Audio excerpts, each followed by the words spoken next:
Bugün sizlere kütür kütür acur turşusu tarifi ile geldik. Kanalımıza abone olmayı, beğenmeyi, kaydetmeyi ve yorum yapmayı unutmayın. Annem pazardan alır almaz hazırlıyor. Şöyle 2 kilo acur ve 1 kilo Antep biberimiz var. Dilerseniz biber katmayabilirsiniz. Şart değil, isteğe bağlı. Evimize ne imkanımız varsa.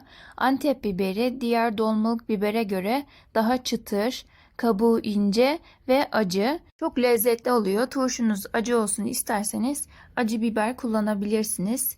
Bizi nereden izliyorsunuz? Yorumlara yazarsanız bizler de öğrenmiş oluruz. Yurt içi ve yurt dışı herkese selamlar gönderiyoruz.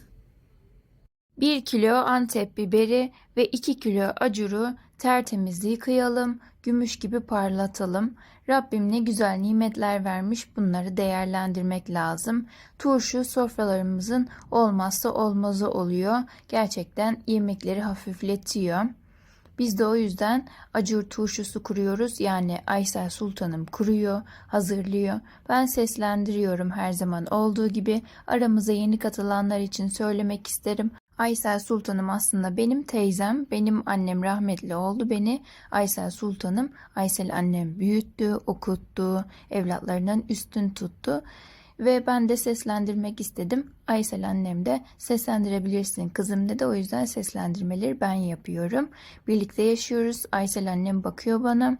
Anacığım benim sevgisini de katıyor içine. Yemeklerimizin, turşularımızın, kışlık hazırlıklarımızın kanalımızda birçok tarifimiz var. Şimdi annem biberleri ortadan ikiye bölüyor. Gerçekten izlemesi terapi gibi geliyor bana. Çok rahatlıyorum. Ben de doğrayasım geliyor kalkıp da. Acurlarımızı da şöyle verevli verevli pırasa doğrar gibi doğruyoruz. Gerçekten acur çok lezzetli oluyor. Yaz sebzelerini kışa da taşıyabiliriz. Yani gerçekten annelerimizin hakkı ödenmez. Yaz sebzelerinden yaz turşumuzu kurmaya başladık. Bugünden itibaren kışlık hazırlıklar serimiz inşallah başlayacak. Lütfen takipte kalın. Annem birçok kışlık hazırlıklar hazırlıyor. Sizlerle de paylaşmak istiyoruz. Şimdi acurları doğradıktan sonra olmazsa olmazı bir baş sarımsağı kabuklarını soyuyor annem sabırla ve sevgiyle gerçekten. Aysel Sultanım içine sevgisini katarak hazırlıyor. O yüzden pek güzel oluveriyor maşallah. Ben hapur hapur yiyiveriyorum gı. 2 kilo acura ve 1 kilo Antep biberine 5 kiloluk kavanoz kullanıyoruz. Siz tercihe bağlı, isterseniz plastik kavanozda kullanabilirsiniz. Yani plastik bidonlardan.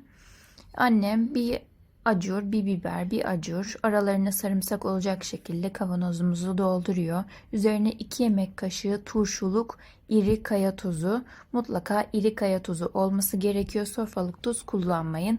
Turşumuzun erimemesi için 1 tatlı kaşığı limon tuzu katıyoruz. Tüm püf noktalarıyla paylaşmaya çalışıyoruz. Çünkü herkes emek ve malzeme harcıyor. Kimsenin hakkına girmek istemeyiz. Üzerine 2 yemek kaşığı şeker ekliyor. Neden şeker derseniz sebzelerin burukluğunu alıyor. Çünkü annem öyle söyledi. Ben de sizlere aktarmak istedim. Üzerine de paketli bir toz katıyor annem. Yani bunu genellikle söylediğimizde tepki topluyoruz. O yüzden söylemek istemiyorum. Dilerseniz katabilirsiniz. 1 su bardağı sirke katıyor annem. Kavanozun geri kalanını hazır suyla dolduruyoruz. Biz hazır su kullanıyoruz yemeklerde, turşularda, zeytinlerde. Çünkü sularımız kireçli olduğu için erime yapmaması için mutlaka hazır su kullanıyoruz. Siz nasıl kullanırsınız onu bilemem ama hazır su eritmiyor. Üzerine geçinceye kadar su doldurduktan sonra bakın şöyle turşu plastiğiyle üzerini kapatıyor ki sebzeler yukarı çıkıp da su görmeyince kararmasın diye. Yani eğer yukarı çıkarsa suyu görmezse kararabilir, sonra erime yapabilir. O yüzden plastik koyduk. Bizleri izlediğiniz için çok teşekkür ederiz. Annem kütür kütür acur turşusu tarifi hazırladı. İnşallah ağız tadıyla tüketiriz. Peki nerede saklayacağımız sorulursa kilerde, güneş görmeyen yerde saklıyoruz. Buzdolabına koymuyoruz. Şimdiden deneyecek olanlara afiyetler olsun. Birçok kışlık hazırlık tarifi inşallah kanalımızda olacak. Lütfen takipte kalın derim. İzlediğiniz için teşekkürler. Göz hakkınızı helal edin. Beğenmeyi, kaydetmeyi, yorum yapmayı unutmayın. Görüşürüz.